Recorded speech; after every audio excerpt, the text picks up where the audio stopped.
Assalamualaikum warahmatullahi wabarakatuh. Yang terhormat Ibu Irma Dewi Tantri MPD selaku dosen pengampu mata kuliah IPA Biologi dan teman-temanku kelas 3 PGMIB yang berbahagia. Perkenalkanlah kami dari kelompok 3 yang beranggotakan Zamita Aulia Wardah, Nur Isnaini, Farhan Kurniadi, Anis Marliah, Lisna Nur Aini, dan Zira Fadilah. Di sini kami akan menjelaskan mengenai materi Kingdom Fungi.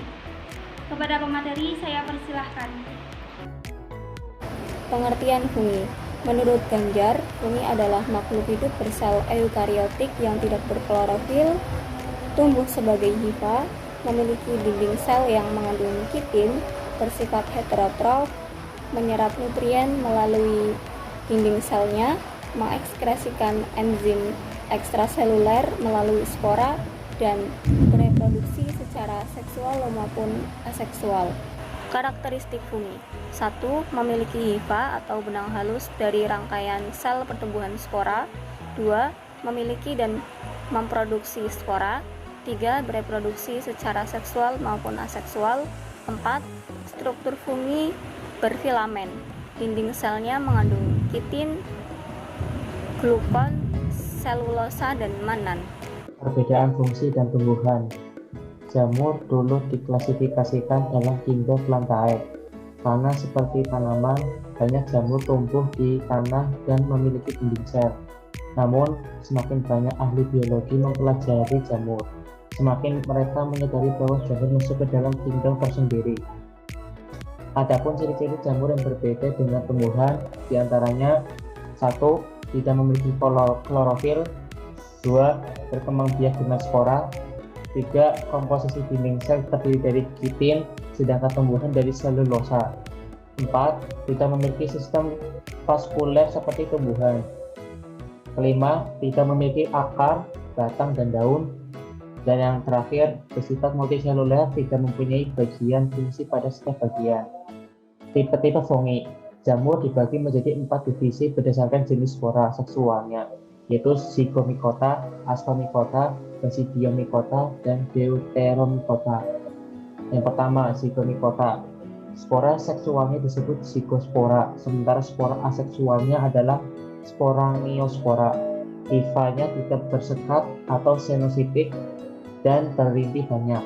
Dapat ditemukan di darat, tanah, dan organisme mati sebagai saprofit. Memiliki 3 tipe hifa, yaitu rhizoid, stolon, dan sporangiofor. Yang kedua, Ascomycota. Spora seksualnya disebut ascospora dan spora aseksualnya disebut conidiaspora. Ascospora dihasilkan oleh struktur berbentuk kantung ascus, sementara conidiospora dihasilkan ujung hifa yang bernama conidiofor. Pada umumnya ascus dibentuk dalam tubuh buah yang dinamakan ascocarp. Ascomycota memiliki hifa yang bersekat. Yang selanjutnya, Basidiomycota memiliki struktur seperti gada yang bernama basidium sebagai alat penghasil basidiospora. Basidiospora merupakan spora seksual, sementara spora aseksual pada Basidiomycota adalah conidiospora. Sebagai anggotanya bersifat makroskopis dan dapat dikonsumsi. Tubuh buah yang dinamakan basidiokarp berbentuk seperti payung yang terdiri dari batang dan tudung. Hifa pada Basidiomycota memiliki sekat. Yang terakhir, Deuteromycota yang belum diketahui cara reproduksi seksualnya. Jenis ini juga disebut sebagai fungi imperfecti yang berarti jamur tak sempurna. Salah satu contoh Deuteromycota adalah Epidermophyton Phlocossum yang menyebabkan penyakit kaki atlet dan Microsporum yang menyebabkan kurap. Berikutnya, struktur fungi dan fungsinya. Berikut ini adalah gambar contoh dari struktur fungi Basidiomycota. Kita mengambil jenis Basidiomycota karena jenis jamur ini lebih lengkap strukturnya daripada jenis jamur yang lain. Yang pertama, talus. Talus merupakan bentuk keseluruhan dari jamur. halus membentuk struktur mirip akar, batang, dan daun tumbuhan.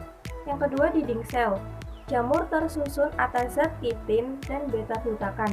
Ini berbeda dengan tumbuhan umum yang dinding selnya tersusun dari selulosa dan bersifat kaku. Kemudian yang ketiga ada hifa. Hifa merupakan deretan sel yang membentuk benang panjang pada jamur bersel banyak atau multiseluler. Yang keempat ada pori. Pori adalah lubang pada bagian septa yang memungkinkan sitoplasma bergerak dari sel satu ke sel lainnya untuk mendistribusikan nutrisi. Kemudian yang kelima ada haustoria, adalah bentuk hifa modifikasi yang dimiliki oleh jamur yang sifat hidupnya parasit. Hal ini berguna untuk menyerap makanan pada inang. Kemudian yang terakhir ada miselium. Miselium adalah kumpulan dari hifa-hifa yang bercabang. Miselium merupakan tempat pembentukan spora, alat reproduksi, dan alat untuk mendapatkan makanan. Reproduksi jamur dibagi menjadi dua, reproduksi seksual jamur dan reproduksi aseksual jamur. Yang pertama, reproduksi seksual jamur. Reproduksi jamur secara seksual dilakukan dengan menghasilkan spora genetif secara konjungsi, yaitu penyatuan dua inti sel individu yang berbeda. Prosesnya melalui tahap plasmogami, karyogami, dan meiosis. Yang kedua, reproduksi aseksual jamur dibagi menjadi tiga. Yang pertama, fragmentasi. Dalam fragmentasi, miselium memecah menjadi beberapa bagian dan masing-masing bagian tumbuh menjadi individu baru. Contohnya Gymnus coccus sp. Yang kedua, tunas.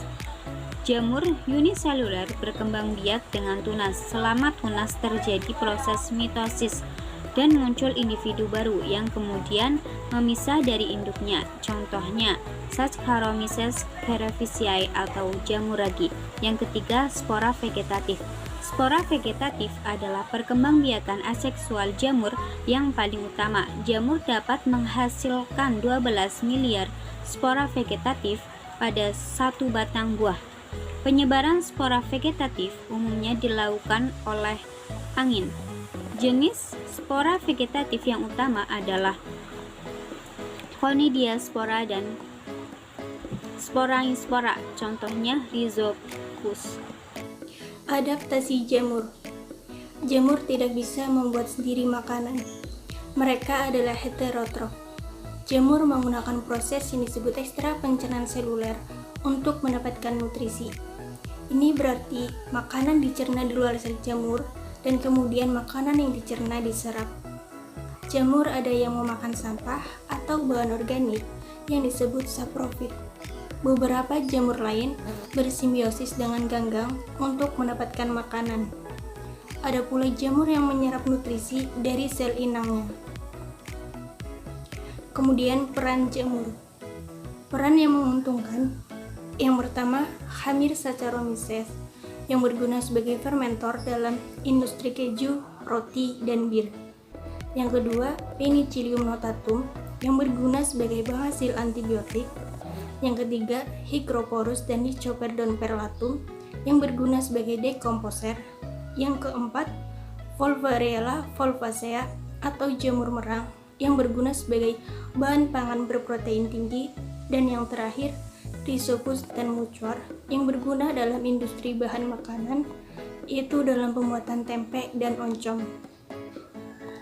Peran yang merugikan.